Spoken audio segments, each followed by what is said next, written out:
পঞ্চম শ্রেণীর শিক্ষার্থী বন্ধুরা, আসসালামু আলাইকুম। আশা করছি তোমরা সকলেই ভালো আছো, সুস্থ আছো। ইতিমধ্যে তোমরা নিশ্চয়ই তোমাদের পূর্বের পড়াগুলো বাসায় কমপ্লিট করেছো। তো আজকে আমি তোমাদের সাথে আরেকটি নতুন অধ্যায় নিয়ে আলোচনা করব। তো অধ্যায়টি আলোচনা করার পূর্বে তোমরা তোমাদের সকলের পাঠ্য বই, খাতা, কলম এই উপকরণগুলো সাথে নিয়ে বসবে। আমাদের আজকের পাঠের বিষয় পঞ্চম শ্রেণী, বাংলাদেশ ও বিশ্ব পরিচয়। এই বইয়ের তোমরা সবাই 30 নম্বর পৃষ্ঠা বের করো। আজকে আমরা পড়ব চতুর্থ অধ্যায়, আমাদের অর্থনীতি, কৃষি ও শিল্প। এই অধ্যায়টি আলোচনা করার পূর্বে আমরা একটু প্রথমে জেনে নিব অর্থনীতি কি। আমরা যে পেশার কাজই করে থাকি না কেন তা কিন্তু আমরা অর্থের বিনিময়ে করে থাকি। এবং যেমন ধরো যে আমরা বাজার থেকে যখন কিছু কেনাকাটা করতে যাই, তখন আমরা প্রথমে কি করি, বিক্রেতাকে কিছু অর্থ দেই, তার বিনিময়ে বিক্রেতা আমাদের কাছে আমাদের প্রয়োজনীয় পণ্যটি বিক্রি করে থাকেন। তো এই যে একটি লেনদেন হচ্ছে, এই লেনদেনটা কিন্তু একটি নীতির আলোকে হয়ে থাকে এবং এই নীতিটাকে আমরা বলে থাকি অর্থনীতি। এবার আমরা আমাদের মূল পাঠে চলে আসি। তোমরা সকলেই তোমাদের পাঠ্য বইটি বের করো। বাংলাদেশ একটি কৃষি প্রধান দেশ এবং এদেশের শতকরা প্রায় 80% মানুষই কৃষি কাজ করে তাদের জীবিকা নির্বাহ করে থাকে।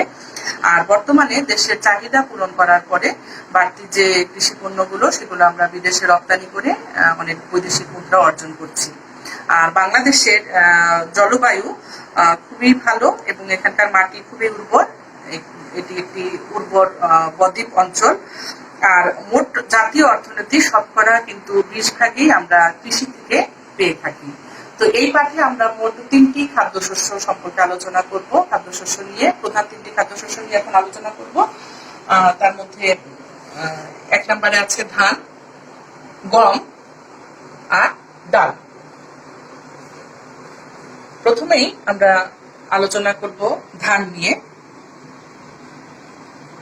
ভাত বাংলাদেশের মানুষের প্রধান খাদ্য, আর ধান হচ্ছে প্রধান খাদ্যশস্য।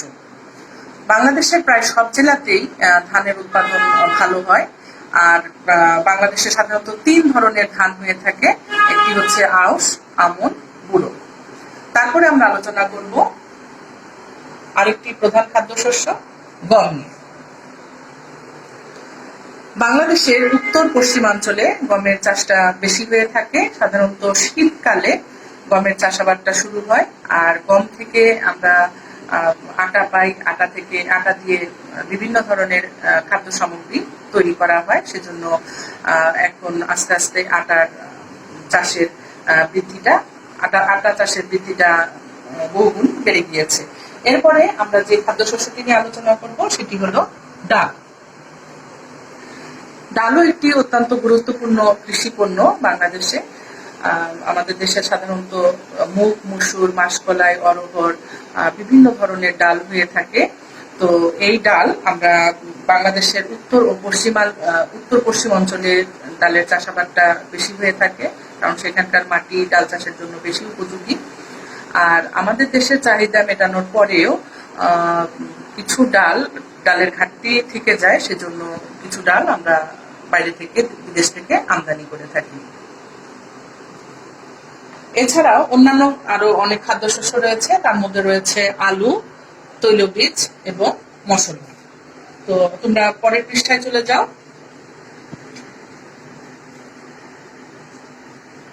আলু আমাদের অত্যন্ত প্রয়োজনীয় একটি খাদ্যশস্য। বা আমাদের দেশের উর্বর দোআঁশ এবং বেলে মাটি আলু চাষের জন্য উপযোগী। সাধারণত আমাদের দেশে 2 রকমের আলুর চাষাবাদ আমরা করে থাকি। একটি হলো গোল আলু আর একটি হলো মিষ্টি আলু। তো যে পরিমাণ আলু আমাদের দেশে উৎপাদিত হয় তা আমাদের দেশের চাহিদা মেটানোর পরেও কিছু উদ্ধৃত আলু আমরা বিদেশে রপ্তানি করে বৈদেশিক মুদ্রা অর্জন করে থাকি। তারপরে আছে তৈলবীজ। আমরা তৈল দিয়ে নানা ধরনের খাবার তৈরি করে থাকি। আর তিল, তিসি, সয়াবিন এই ধরনের বীজ থেকে সাধারণত তৈল উৎপন্ন করা হয়। আর তৈল পেয়ে থাকি। এদের চাহিদা পূরণের জন্য মাঝে মাঝে কিন্তু আমাদের বিদেশ থেকেও তৈল আমদানি করতে হয়। তারপরে আসি মশলায়, এটিও আরেকটি খাদ্যশস্য।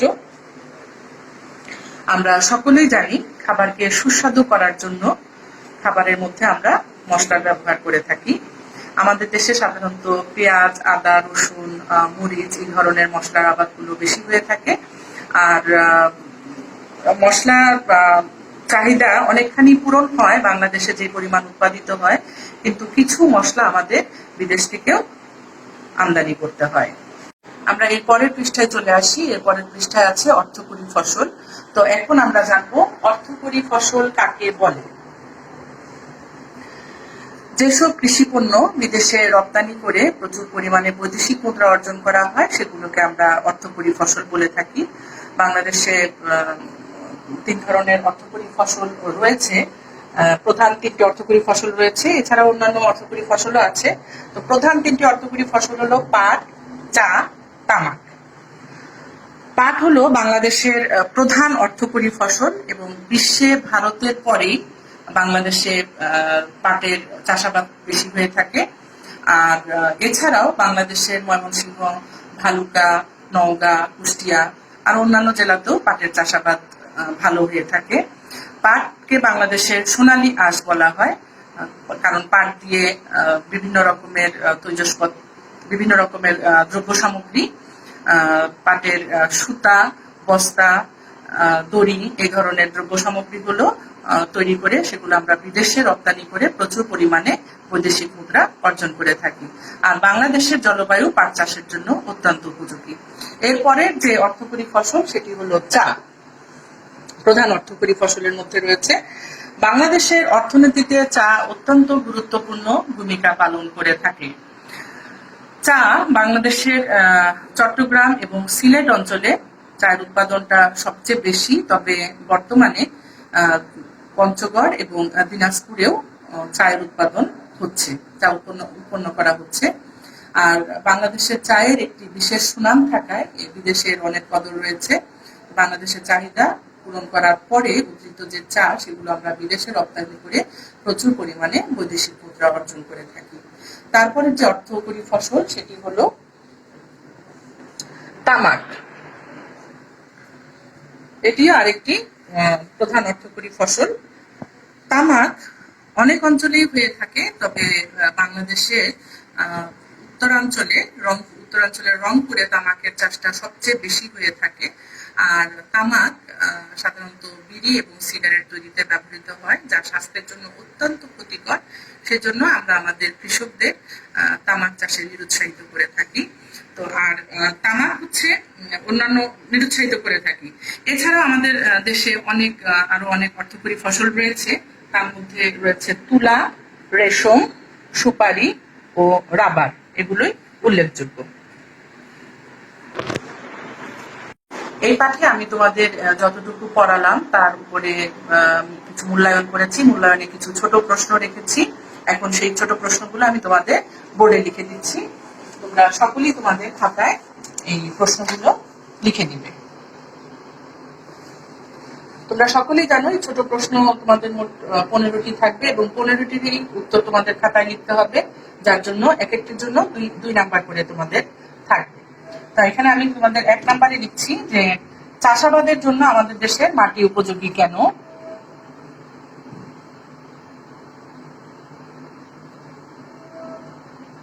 চাষাবাদের জন্য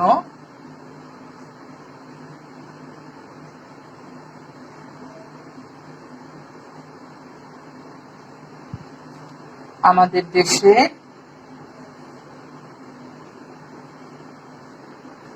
মাটি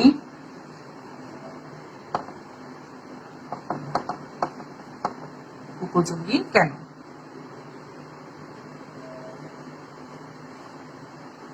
2 নাম্বারে তোমরা লিখবে খাবার সুস্বাদু করতে আমরা কি ব্যবহার করি।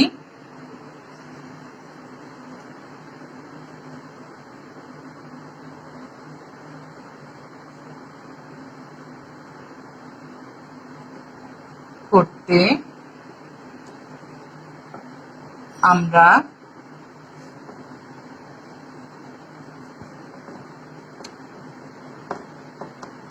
কি ব্যবহার করি?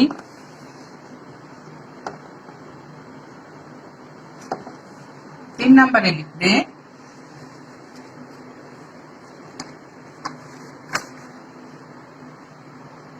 আমাদের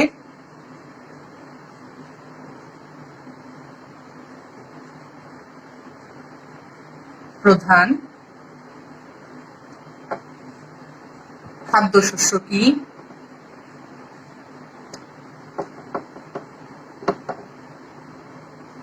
চার নম্বরে লিখবে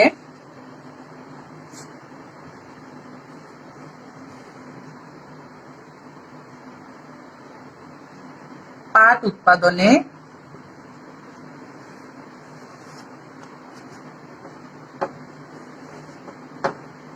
বিশ্বে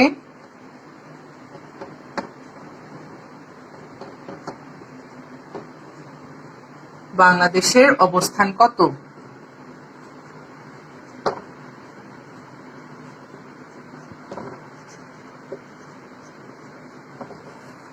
পাঁচ নম্বরে লিখবে বাংলাদেশের কোন অঞ্চলে চা বেশি উৎপন্ন হয়?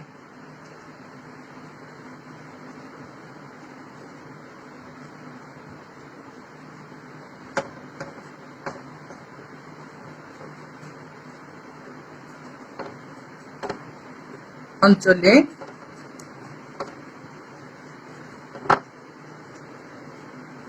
চা বেশি উৎপন্ন হয়।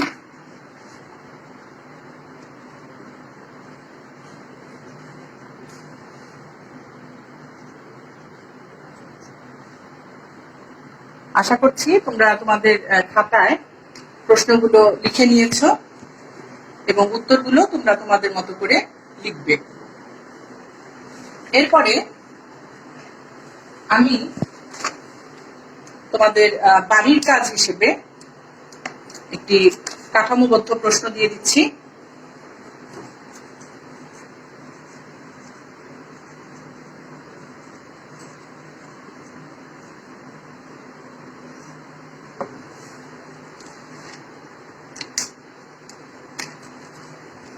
কোন জেলায় তামাকের চাষ বেশি হয়?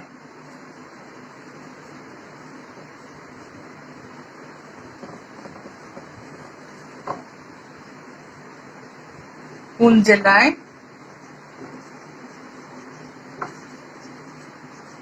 তামাকের চাষ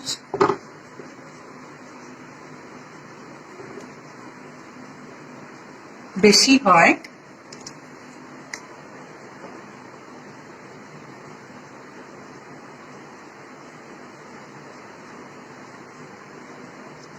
তামাক চাষকে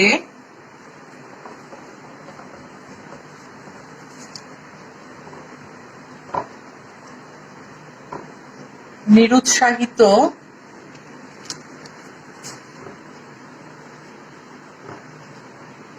করা হয় কেন?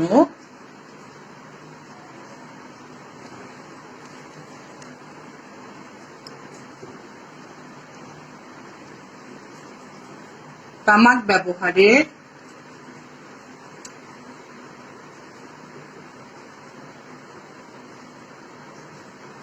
চারটি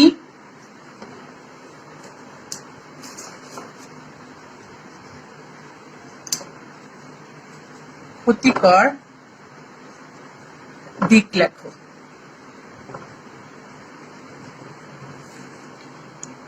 কোন জেলায় তামাকের চাষ বেশি হয়? এর জন্য আমরা 1 নাম্বার দিব। তামাক চাষকে নিরুৎসাহিত করা হয় কেন? এর জন্য আরেক নাম্বার। তামাক ব্যবহারের 4টি ক্ষতিকর দিক লেখো। 4টির জন্য 4 নাম্বার, মোট 6 নাম্বার।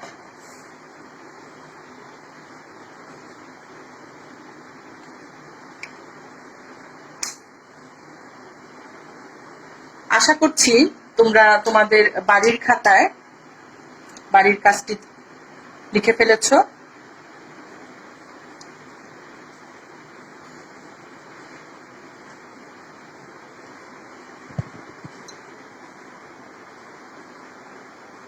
বন্ধুরা, আমি সব সময় তোমাদেরকে বলে থাকি যে তোমরা তোমাদের পাঠ্য বইটি খুব ভালো করে রিডিং করবে, তাহলে তোমাদের এই যে ছোট প্রশ্ন, সংক্ষিপ্ত প্রশ্ন, খালি ঘর পূরণ করো, মিলকরণ মানে কাঠামোবদ্ধ প্রশ্ন, কোনো কিছু লিখতেই সমস্যা হবে না।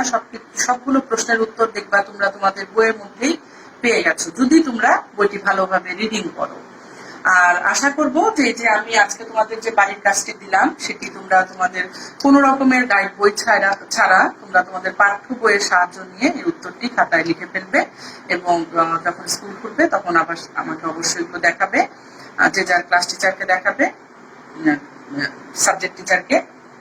তো আজকে তোমরা তোমাদের ক্লাস এ পর্যন্তই। আমাদের পরবর্তী ক্লাসে এর পরের পাঠটুকু নিয়ে আমরা আলোচনা করব। তো পরবর্তী ক্লাসে আমাদের আবারও দেখা হবে। এই পর্যন্ত তোমরা সকলেই ভালো থাকো, সুস্থ থাকো। আল্লাহ হাফেজ।